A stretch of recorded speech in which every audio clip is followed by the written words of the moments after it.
I know people have been talking about an AI crash for quite a while now, but something just happened that's only happened one other time in modern history, when the dot-com bubble completely collapsed. According to multiple new reports, there are some serious concerns over AI being in a bubble as companies continue to pour hundreds of billions of dollars into AI infrastructure. But one of the biggest warning signs isn't coming from AI spending itself. It's coming from something called the Shiller PE ratio. And right now, it says the stock market is nearly more expensive than it's ever been. Now, the Shiller PE ratio may sound a little complicated, but the basic idea is pretty simple. A normal price to earnings ratio compares the current price of a stock with the company's earnings, so a PE ratio of 10 means the company is worth 10 times its actual earnings. The problem is that earnings can jump or collapse in a single year because of a recession, temporary shortages, tax changes, or some other unusual event. So instead, the Shiller PE ratio takes the price of the entire S&P 500 and compares it to the average inflation-adjusted earnings of those companies over the previous 10 years. In other words, it attempts to smooth out all the temporary noise and show how expensive stocks are compared with their more normalized long-term profits. And according to the latest available reading, the Shiller PE ratio is currently over 40. That means investors are effectively paying more than 40 times the S&P 500's average inflation-adjusted earnings from the past decade. For comparison, the ratio's historical average is only around, well, I'm actually gonna let you guess here. Pause the video and let me know what you think the average is in the comments below. Okay, try 17.4. So by this measurement, the stock market is currently valued at well over twice its historical norm. And speaking of wildly questionable investments, here's one that costs absolutely nothing. I'm giving away this 32GB G.Skill Trident Z5 DDR5 6400 memory kit to celebrate the launch of Meldbytes. Just sign up for free at meldbytes.com and you'll get weekly PC hardware news every Thursday, plus a chance to win this bad boy right here. And while you have the option to financially support the newsletter, which I definitely appreciate, it won't improve your odds of winning. So unlike the stock market, the absolute worst case scenario is that you get a free newsletter.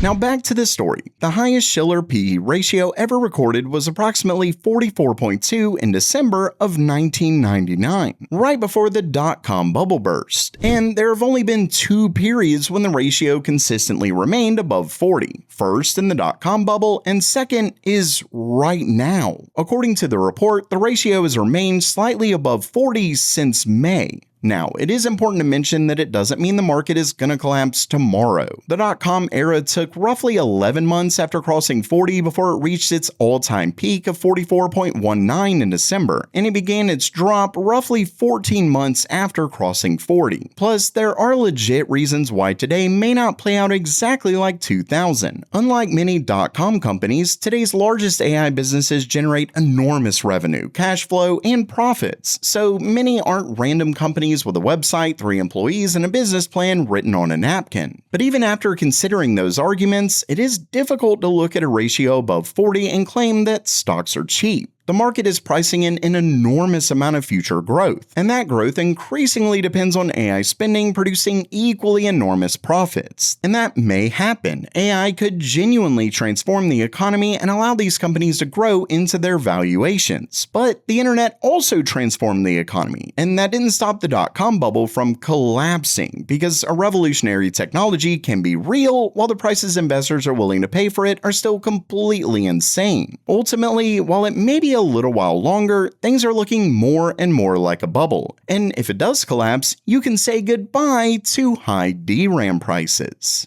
So AMD just launched a brand new GPU out of nowhere. This is one that I've talked about a couple times in the past, and it's officially here, but the release is a little confusing. It's the Radeon RX 9050, and on paper it looks about what you would expect, though probably worse. The GPU is of course based on AMD's newest RDNA 4 architecture, and the full version comes with 16 CUs, a boost frequency of 2600 MHz, a gain frequency of 1920 MHz, and 8 GB of GDDR6. As far as performance, given the card only comes with 16 CUs, it isn't all that great. Unfortunately, AMD didn't launch the GPU with any review GPUs right now, so we can only go by their first-party benchmarks. And even here, you can see at 1080p medium settings, the card does meh. Now, this is actually native rendering, so props to AMD for showing those instead of using 15x frame gen with performance upscaling, blah blah blah.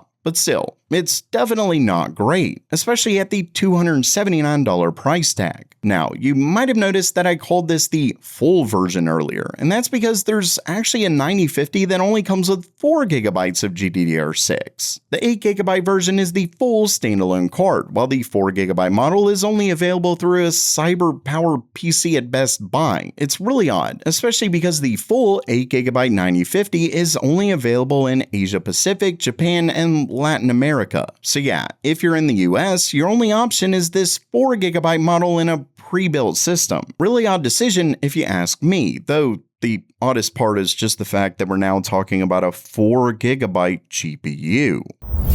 Nvidia's first real consumer gaming CPU just got its first review, and it's a wild one, because this reviewer allegedly found a prototype Microsoft Surface tablet with Nvidia's RTX Spark in it and proceeded to test it over the next month. Now, whether you believe it fell out of a truck or it's some next-level marketing campaign, it does appear to be the real thing. You can see the chip right here. It's clearly an early engineering sample, which explains some of the issues that he had. But first, let's talk performance. The system uses the top-end N1X configuration with a 20-core ARM CPU, a Blackwell GPU packing 6,144 CUDA cores, and 24 GB of unified memory. In Cinebench 2024, the CPU scored 1,386 points in multi-core and 123 in single-core. In the newer Cinebench 2026 test, it reached 5,771 in multi-threaded and 540 points in single-core. So the CPU side appears decent. It's roughly around Apple's M3 Max, so it's not great, but not bad considering this is Nvidia's first attempt at a mainstream Windows processor.